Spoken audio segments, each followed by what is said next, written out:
I'm Amanda Leitner, and welcome to Rochester Rising, where we amplify the stories of Rochester entrepreneurs. Welcome to episode 210 of the podcast today. So welcome to the Rochester Rising podcast. So we launched this podcast over 4 years ago to tell in-depth stories of entrepreneurship that were taking place in Rochester, Minnesota, because we felt these stories just weren't being told.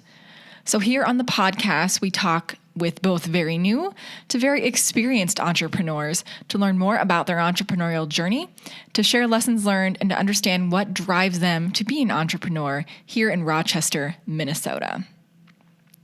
Today on the show, I'm very grateful to be able to have chatted virtually over Zoom with Tricia Piepho, who's the owner of Hello Media. Hello Media is a boutique social media marketing and brand agency that launched in the Rochester community 2 years ago, and they work with clients both locally and across the U.S. and really across the world. This business works collaboratively with small businesses through organic and paid social media marketing strategies and visual brand development and design. So we have a really great, wonderful, full conversation with Tricia to share with you here today, including her start in entrepreneurship, which she really started at birth. Both her parents were small business owners, and she bought into her first business, which was a dance studio, at the age of 19.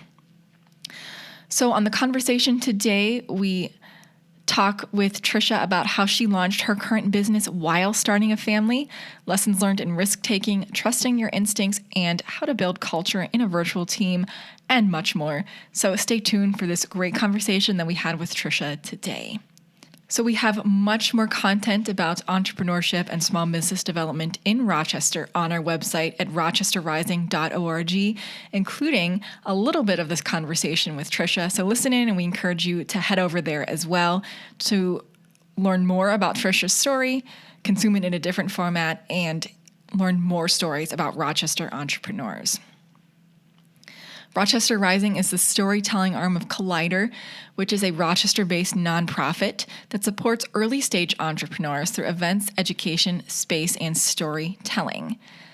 You can find out more about Collider and how it can help your business on our main site at collider.mn. And finally, we come out with a brand new Rochester Rising podcast every Wednesday and a brand new article every Thursday.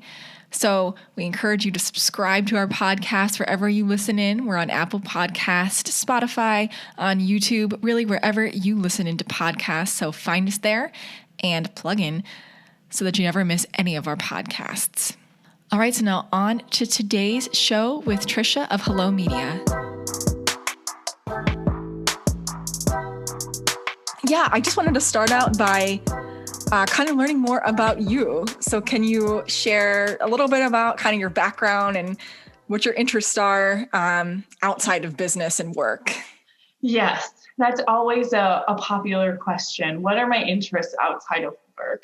Gosh, there's not a lot there, but because I'm a mom, and that is definitely the biggest part of my lifestyle. I'm a mom of 2 little girls, 7 months old and 2.5. So we're right in the thick of it. And that takes up between Hello Media and motherhood and trying to have a marriage, sort of, right? That takes up most of my time right now. I do really, the typical, I love to read. I love to exercise. I don't know that exercise is considered a hobby. I really like it. But those are the kind of the things that I find some time for these days. But honestly, between motherhood and business ownership, that's about all that I have time for these days. I totally hear you. And I think exercise definitely is a hobby because some people don't do it at all. And it takes up time. I mean, it takes up a decent amount of your time. It does. I had to start by putting it in my calendar years ago to make sure that I made it a priority. But once you continue to have that kind of schedule, you start to learn to love it, and you need it, you crave it. Yeah, I agree. No, I don't have it scheduled, but I always exercise like first thing in the morning. So I pretty much refuse to take a meeting before 8:30 and people think I'm like sleeping, and I'm like, I'm not sleeping. I'm like running, that's just when I have time to do it. And if I don't do it during that time, it feels weird. Yeah. Yeah. That's smart. I should probably not take meetings until 8:32, but. So before talking more about Hello Media, I wanted to understand a little bit more about your journey with entrepreneurship. So can you talk a little bit about how you originally got interested in it and what that path was like for you prior to starting Hello Media? Yeah, definitely. So I actually grew up with two parents that were both business owners. We were in a small town and they both owned their own businesses throughout my whole childhood. That's all I've ever known. And so it was very natural to me. And so instead of taking the traditional college route, I actually bought into a business when I was 19. And I've been a business owner ever since. And so it happened very organically. Like I said, it felt really natural because I watched my parents, go through the ups and downs of entrepreneurship. And it felt like that was my calling, if you will, that was what I was groomed to do, maybe. And before Hello Media, like I mentioned, I've owned businesses since I was 19. I actually owned dance studios. So I grew up dancing. That was something that was really near and dear to me. And so I bought into a dear friend of mine's dance studio, and we owned 3 different studios together. And that's, I did a lot of the marketing for that. That's kind of where my love and knowledge for marketing came in. And that's the rest is history. And then I went into Hello Media after that. That's so interesting. Such a different kind of start in dance, but applying the skills that you've grown on. And I wonder if you really talk to, a lot of people. For me, I think the only thing I took away from college was like maturing and gaining confidence. I don't know that I actually am applying any skills that I actually learned there into what I'm certainly not right now. Those are all things I just learned and like sharpened by doing things. Right. I'm a firm believer in education. I think that it's really important especially for things like you mentioned, just character building, like networking or relationships and maturing as a adult. I think it's really important. I do wish that I would have had some of that. I got thrown into adulthood real fast and business ownership, but I gained some really great insight with that lifestyle too. But I've hired quite a few people in my career, and almost all of them have said, I don't really think I've gained that much from my marketing degree or my design degree. And so I agree with you. You have to learn by doing. But like a lot of people like myself, I wasn't ready for adulthood, and that would have been like very scary for me. It even was like after, gosh, I was in school in some sort until I was like 28. So that was like a lot. Oh, wow. Yeah. I think every person is so different. Oh, they are. Yeah. Definitely. And still learning every day. Yeah, always. So what were your parents' businesses? So my dad owned a Napa Auto Parts. Are you familiar with that? Yep. So he had one of those, and my mom owned a hair salon. Very cool. Yeah. I think it just, I have these conversations all the time. Like it's so different. Like just the culture and the risk taking and the acceptance of that is so different when you're like exposed to that and it's accepted. Whereas it's kind of a harder conversation, and, it's so important to have the, support of your family too, and having them like understand what you're going through as you're taking these risks. Yep. Yeah. You bring up like the risk aspect of it. My husband, he wasn't familiar with the business ownership. His parents weren't that way. He wasn't that way. So it was definitely a shock to him. Like, what are you doing? Like you're just opening a business, or you're just hiring a new person, or, a little foreign for sure. Yeah. Yeah. It's definitely helps to normalize it when people are more familiar with the process. Yeah. So we wanted to talk about Hello Media. So can you share a little bit about what is that business, and then what products and services do you offer? Yeah, yep, absolutely. So we are a boutique social media marketing and brand agency. And we work collaboratively with small businesses through social media, organic and paid social media marketing strategies, as well as visual brand development and design. And to go further into some of our services, we offer, kind of like I alluded to, everything from an organic social media strategy, which is the typical, you don't put like paid advertisement behind it, as well as paid social media management, and logo design, website design, and graphic design. And like you say on your website, the needs of every business are so specific and different that, just being able to accommodate all of those different, like no one's needs are going to be exactly the same with. Exactly. It's so true. And that's applied really heavily to our process with marketing too. Like the way that you present yourself in the online space is going to look completely different to even your competitors, even if they're directly related to you, right? It's going to look totally different.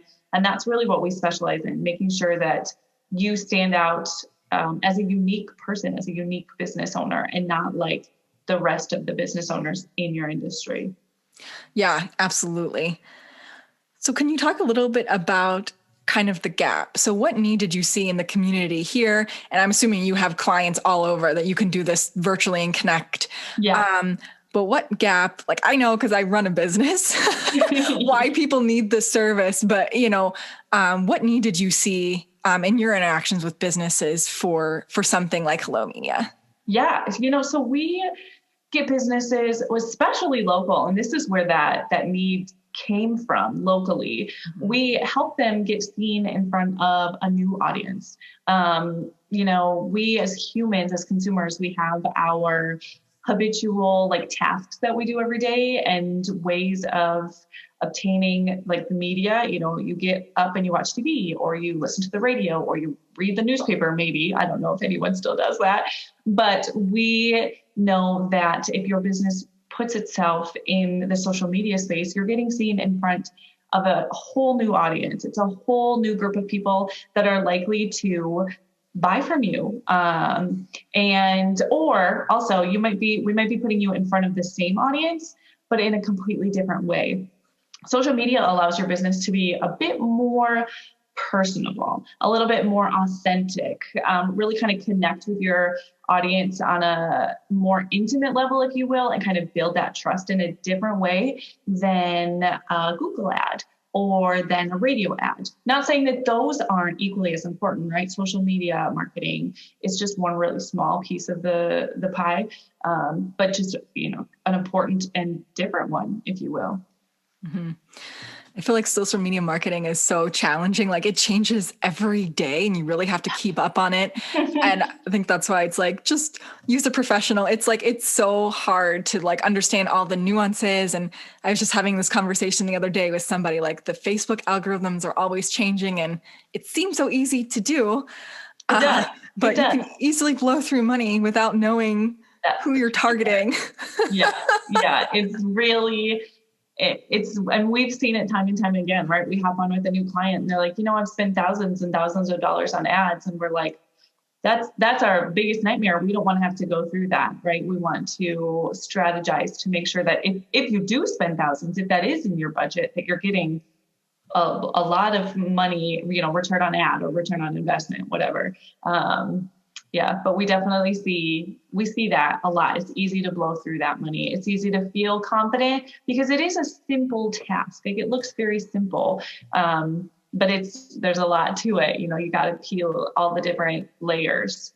Yeah, absolutely. Absolutely. And I read stuff like the Social Media Examiner just so I understand the lingo, and I'm like, I can do this. Let me give it a try. And I'm like 10 minutes into it, I'm like, no, I can't do that. Not doing it. And certainly, having your brand, established and, looking as nice and as professional as it can be is so important too.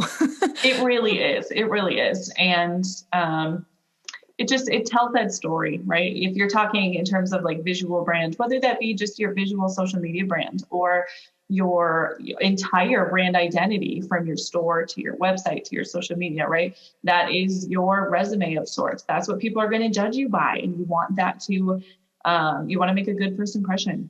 you started Hello Media under a different name about 2 years ago. Can you kind of walk back to, what did that feel like to launch that, establish that in the community? What was kind of your thought process during that time? Some challenges you were overcoming or working through? And what did it feel like to get that out into the world, especially when I think you said on your website or on a blog post or something, you were starting a family at the same time too. So that's a lot. That's a lot to get in motion and to get, have everything in place. Yeah. I had a 6-week-old at the time. And so I always tell the same kind of background story. I was definitely a mix of hormones with that decision, right? That postpartum craze with that big risk that I took. But, I am no stranger to risk, and I do really like to just do what feels right to me in that moment. And I saw the gap. I'm passionate about social media. I grew up with social media, and, like I alluded to, I grew my knowledge in marketing through the dance studios and through owning a business 7 years prior. And I knew, I just had that feeling, that gut feeling that I think a lot of entrepreneurs do have, that passion for doing something that was really just all mine. And also the passion for social media and small businesses. Small businesses has been a part of my life since I was around. And so I do have that natural passion to help them succeed and watch them grow and do whatever it is that I can to be a part of their growth. And so, it was definitely exhilarating. It was very quick. To register a business, it's really quite quick. Yes, it takes a while to go through the trademark process, but to really just register your business legally is quick. It was like $50, maybe $100, a few website visits, and I had a business. And I did it without any launch strategy, without any real planning. And I did that intentionally. When I look back at it, it seems a little rash, a little crazy, but I intentionally just pulled the trigger and moved forward because I learned personally through experiences and through making those mistakes. I like to put myself through it to really gain the most out of it. And so I knew I told myself, like, you just need to do it and not have a clue, what your plan is, and go for it. And you're going to learn faster if you just put yourself through it. And so that's what I did. I loved it. I have the most supportive husband in the whole wide world. So that helped. So important. Yeah. I decided to leave my business prior, and I thought I wanted to be a stay-at-home mom. I made it 6 weeks and I couldn't do it. I didn't make it very long. Basically made it through like half of a normal maternity leave. Exactly. Yeah. So definitely wasn't cut out for that. But so that's kind of how it all translated, how everything happened. And the challenges in the beginning, I took it really, really slow. I didn't really start to scale my business and take things seriously until about a year ago, because I kept my daughter at home with me. And this was kind of like a little side hustle. And I told myself, just keep doing things. Take on a few clients here and there. Take on a little bit of everything. See what you like, see what you hate. And I just wanted to try and fail and try again and fail again and learn from those and get better. And I did that in the first year. And then I really hit the ground running from there. Yeah, I think it's actually a pretty common story, at least from what I hear from entrepreneurs, where they're like, we had kids and then we started a business like right away. I don't know why we do that to ourselves. I don't know. I feel like too, it's definitely like can be very scary because, that security of income's gone, but you have that flexibility to be with your kids, to be with your family, and especially now during I guess now too, the pandemic has just kind of flipped people's perception of like job security. Really has. Yeah. Where it's like, certainly small businesses have been hit very, very hard, but at least you have control over it and you're not like furloughed or like let go from a job that that you were performing very well at, but just no longer has an opportunity for you. Yep. So I feel very lucky in that sense. Yeah. I think that's kind of the really kind of intoxicating part of entrepreneurship is that you can chart your path and it doesn't work for everybody, Yes. but you can try. Intoxicating. I like that word. You're absolutely right. That's how I feel about it, at least. But yeah, I feel like every other person I talk to who has family and kids, like, yeah, I started it right when my first child was born. Just why not? Just jumped in. Maybe it's just like all the chaos and all the uncertainty. It's like, let's just do it. Let's just do it. Keep rolling with it. Why not? Yep. And I guess your kids are too young right now to have a conversation about about the business, but it's so nice. It's kind of like a family tradition of, your parents were entrepreneurial. You are, I guarantee you at least one of your daughters will be, just from watching you. Yeah. Yeah. I learned a lot from my parents, how to balance things, just like balance that kind of lifestyle as a business owner. And I would feel very lucky to be able to pass some of that on to my girls as well. Mm-hmm. So I think we talked about this a little bit, but who would be your target customer with Hello Media? And like we were saying, I'm assuming you have kind of a mix of local and then non-local, since you can work kind of virtually with a lot of people, especially now. Yeah. Yeah. You know what? We've always been a virtual agency. That was kind of my vision for Hello Media and why we went through the rebrand that we did go through, because as I love Rochester, and we do have some of the most amazing local clients, and there's definitely a need for it.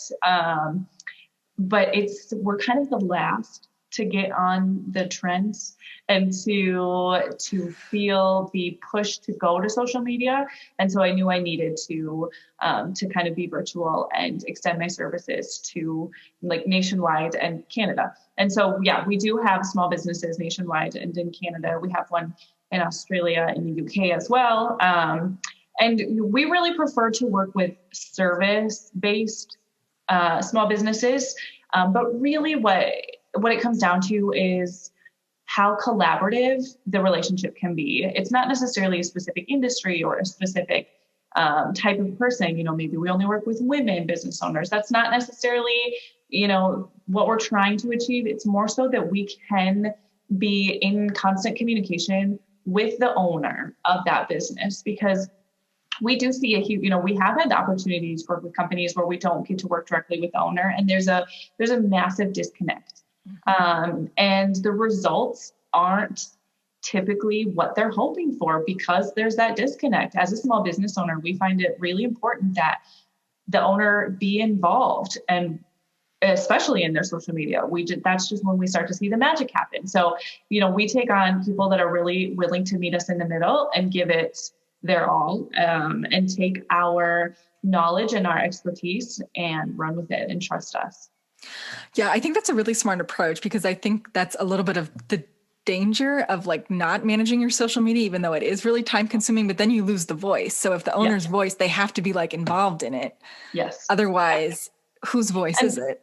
Exactly. And I will say that's something that we really pride ourselves on. It's what I train, myself on and my team on over and over again, is how to speak in their brand voice. We're very careful and mindful of asking them so many questions and pulling that brand voice out of them. And if they haven't developed it yet, that's where we help them develop it.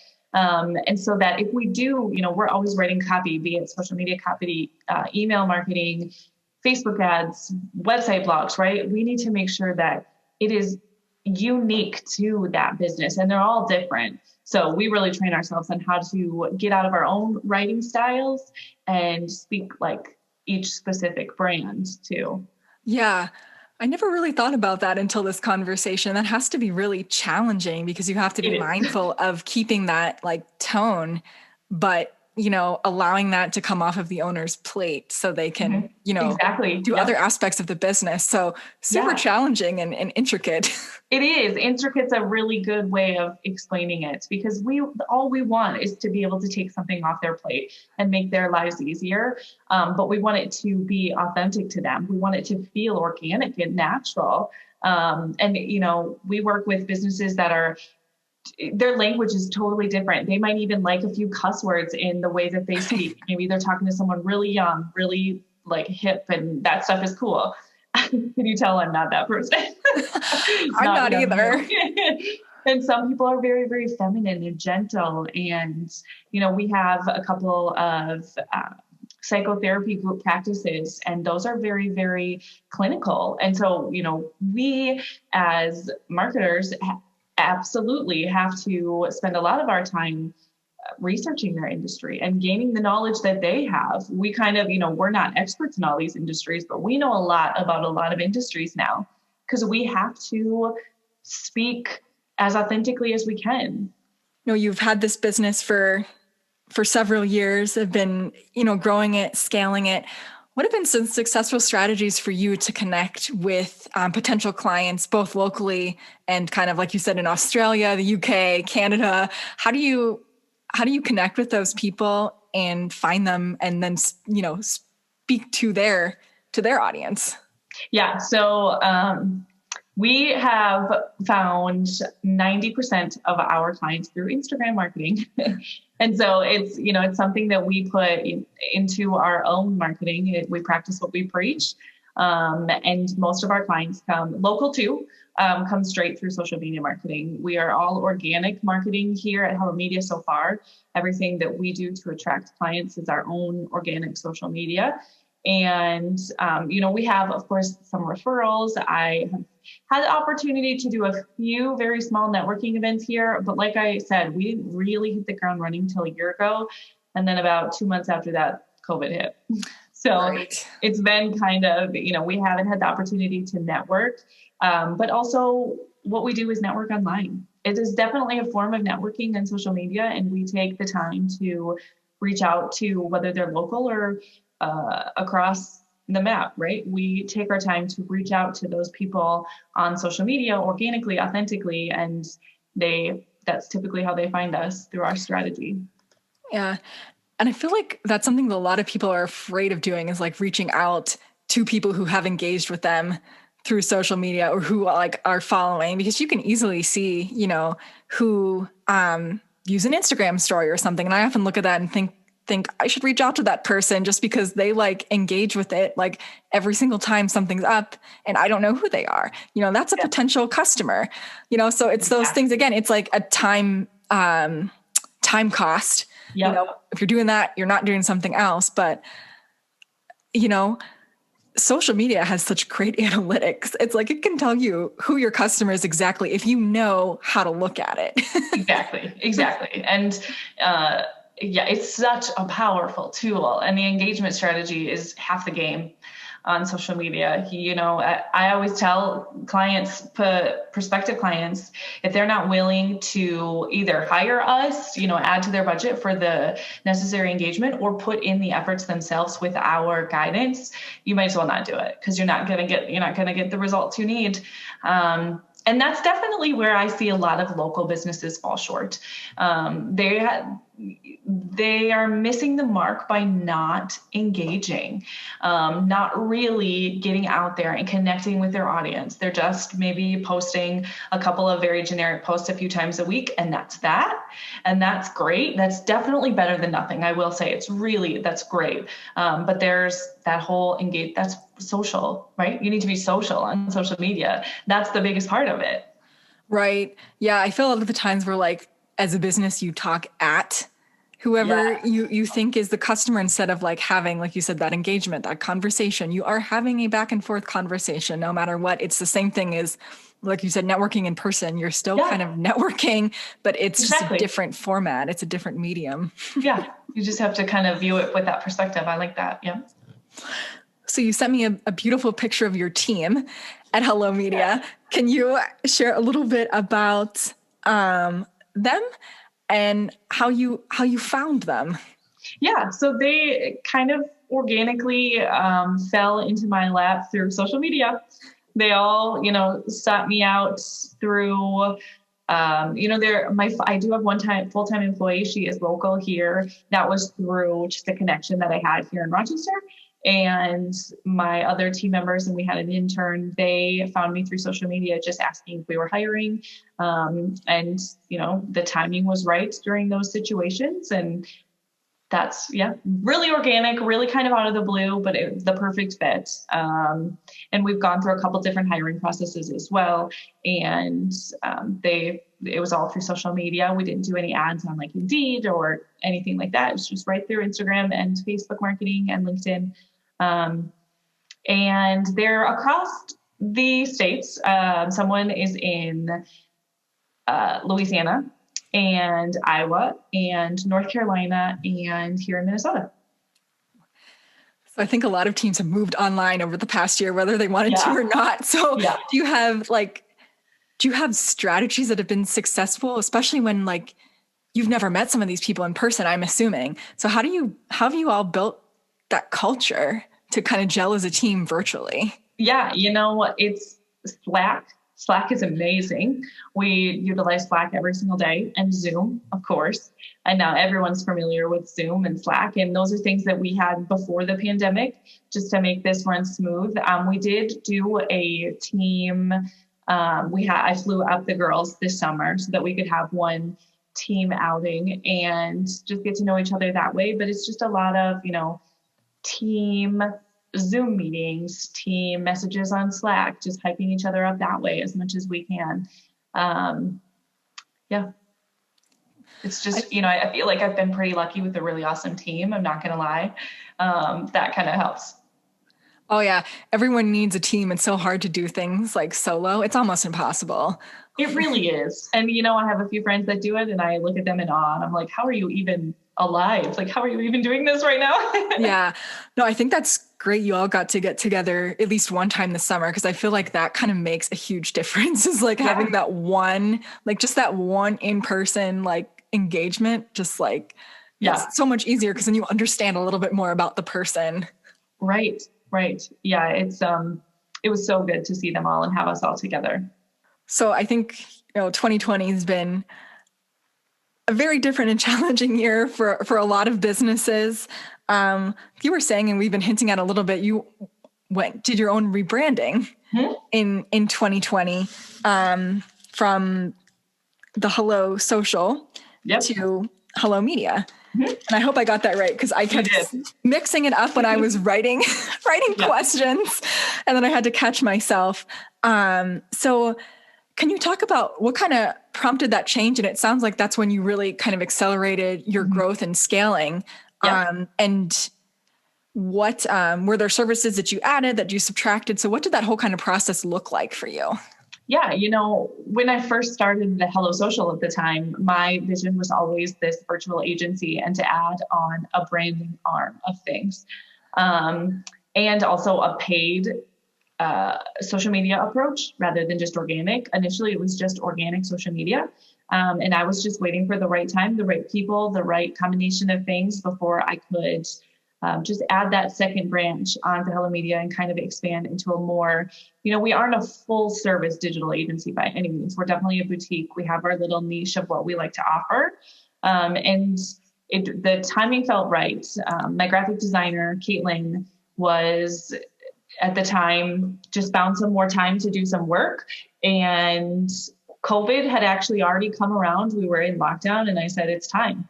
We're sitting at home, and I definitely felt a little bit of a pull and a slow season, if you will.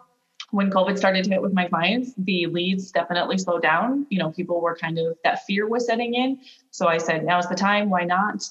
It was a little bit crazy, but it felt very, very, again, kind of like when I started, it was just the right time. It was a gut thing. And I already had been, I had that vision. I had been planning the rebrand, and then we just needed to put everything in motion and move forward with the actual design, the brand voice, reimagining what we want to be in the future, our goals, our core values, our mission statement, all of that fun stuff that goes into a rebrand. And it took us about 3-4 months or so to get it all put together. Normally it takes a little bit longer than that, but like I said, I had the last previous year just kind of thinking and letting things sit in, and we went for it. We moved forward with it. And 2 months later, my graphic designer had a baby, and a month later I had a baby, and It was crazy. Oh man. Yeah. Another one of those stories is, you keep growing, adding things and keep growing and adding family members, and it works out somehow. It Everything does. just works out. I think you just, yeah. Embrace the chaos. You embrace the chaos and you just tackle, the one thing right in front of you. And that's all you can do in entrepreneurship, I think, is, put out that fire, attack whatever's right in front of you and then move forward. Yeah. But yeah, I feel like you said, you got to listen to your gut. You just have to execute and move forward on things when you feel like the time is right. And, I think I absolutely agree with you that like 2020 was the year to, do a lot of paid advertisements on Facebook if that's what you weren't doing. If you had the budget, it's a lot of restaurants, probably hit some of the hardest, if not the hardest. They don't have budget, but there's a lot of, at home businesses or more like virtual businesses that did have budget and weren't getting sales. So, they don't have walk-in traffic anymore. If they were in stores or in, grocery stores or something like that, everything's decreased. So yeah, it's probably the perfect time right. to add those offerings on. Yeah. It was an exciting time for sure. Yeah. So like you said, rebranding is a huge undertaking. Are there any like key takeaways for other people listening in who are thinking of rebranding themselves? What should they really be thinking about when they know they want to undergo this process, or if they're just kind of thinking about it? What are some key things they should have in mind? Always remember that it takes a lot more time than you would think, like a lot more time than you would think. Really ask yourself, like, why as a business owner are you doing this? Have your core values as a business shifted? Has your brand message changed? Are you adding new services or products, like completely changing things that might attract like a secondary audience to your business? If so, move forward with this. But just know that if you're just feeling kind of bored with it, if you want something new, I mean, that's fine too. If you have the bandwidth, the capacity, the budget, the time, do it. If it feels right to you and you feel passionate because you're bored with like how it looks, do that. That's great. But make sure, excuse me, that you do set you set aside a proper budget, because it's a hefty expense for sure. Because you can't just change your name and your logo and call that a rebrand. You need to think of, everything that goes into that, a corresponding and a complementary marketing campaign probably being the biggest thing. Websites, brochures, business cards, your email addresses, anything and everything, your bank, your checks, like absolutely everything. So it's really time consuming. It's just plan in advance. And if you have the capacity, hire some help. It's going to make your world a lot easier. It's going to make it a lot less stressful. I feel like we talked about this a little bit already, but how has the pandemic affected your business at Hello Media? It sounded like it was actually maybe not a benefit, I would say, but it gave some time to think about a new direction.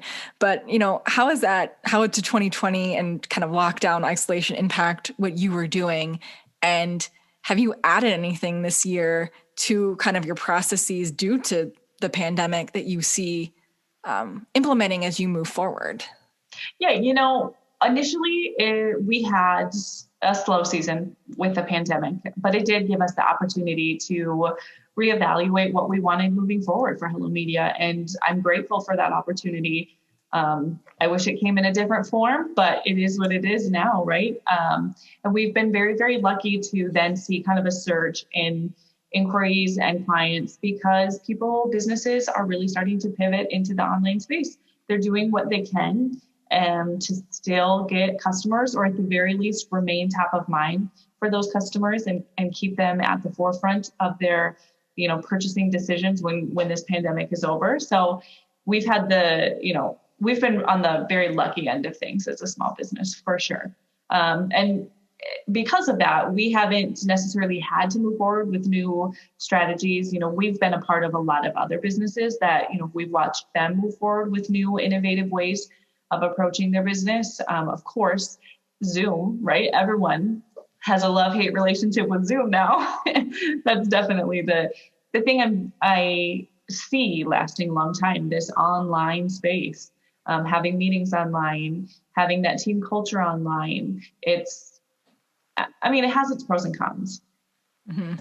I love having online events now because I don't have to go, especially if there's a lot going on in the Twin Cities, but realistically, that's like your day or half your day to go up there for something, even if it's like really useful. It's whatever, an hour and a half, 2-hour drive and then coming. Mm-hmm. So it's your day. So I really do enjoy that. And right? Yeah, you do get kind of nice.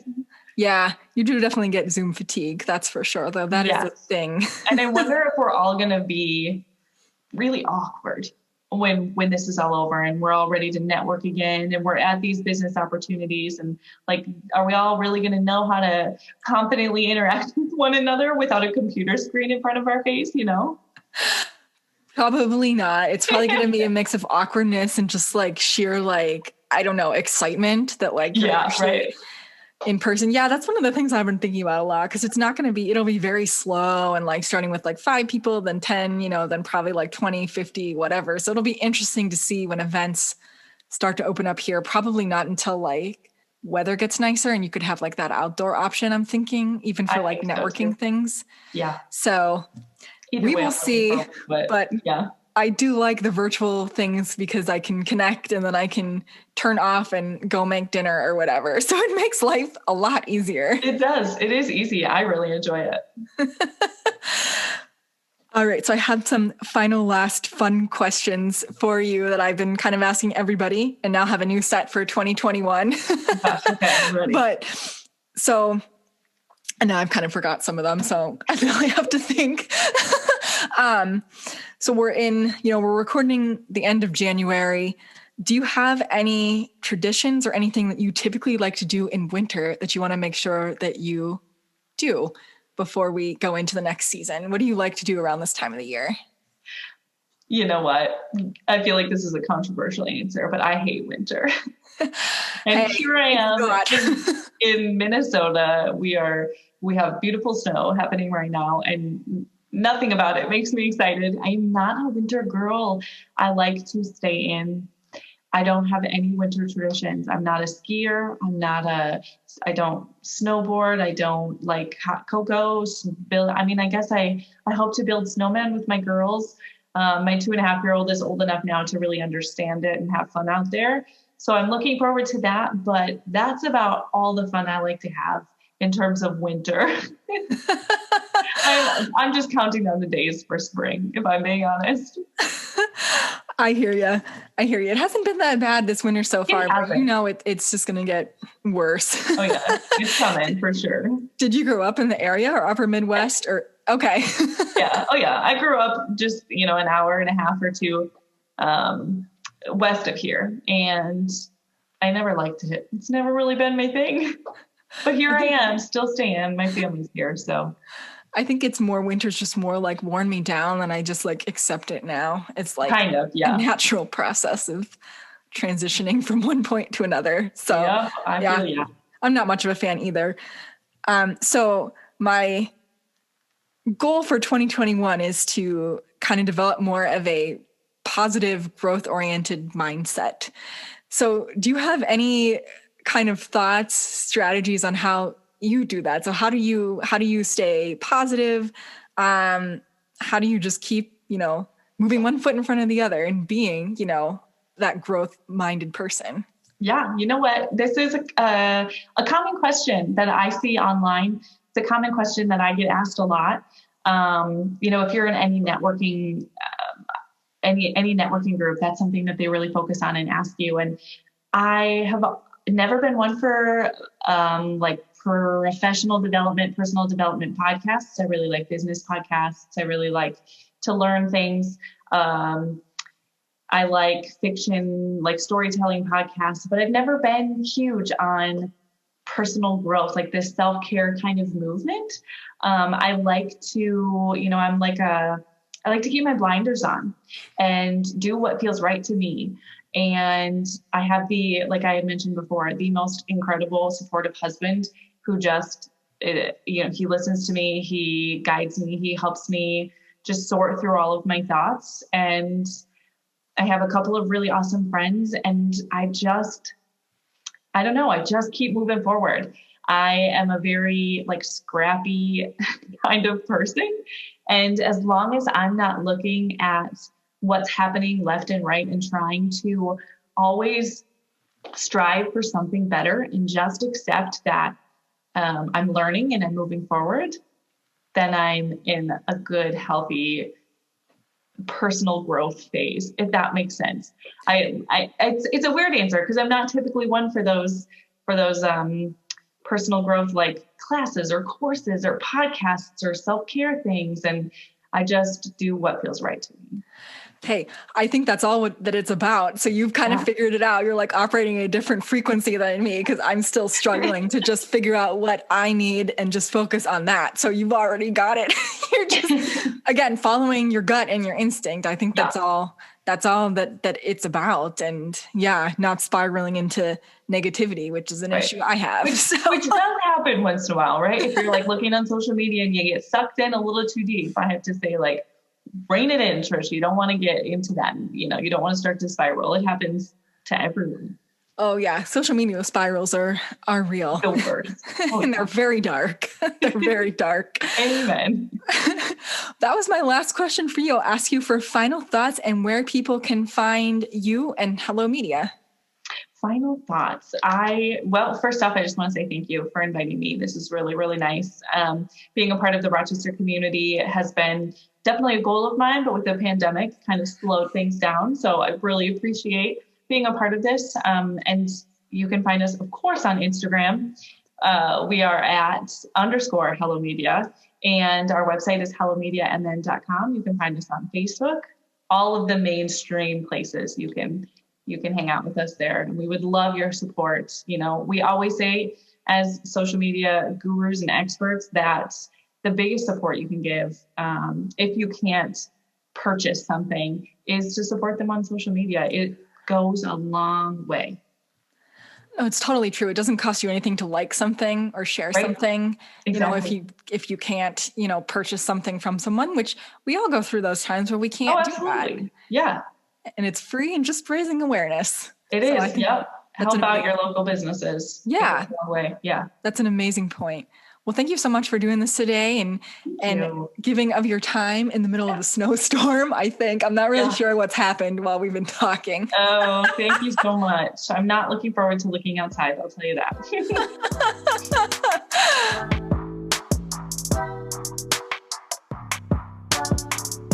Thanks so much to Tricia for taking time, sharing her story, connecting with us virtually. There were so many great nuggets of information in there. I hope each of you found something to take away from the conversation. I know I did tons of things. So thanks so much to Tricia for taking time and sharing her story with the community. And again, you can find a lot of stories like this, like Tricia's, on our podcast and on the Rochester Rising website at rochesterrising.org. We are always looking for great sponsors to share our vision in amplifying the stories of Rochester entrepreneurs. So if that aligns with the mission of your organization and you'd like to sponsor the podcast or Rochester Rising in general, let us know. You can send us an email at hello@collider.mn for more information.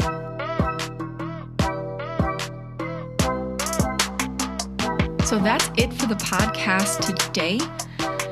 We would love it if you could subscribe to our podcast wherever you listen in and rate our podcast as well so that others can find it and learn more about the entrepreneurial culture here in Rochester, Minnesota.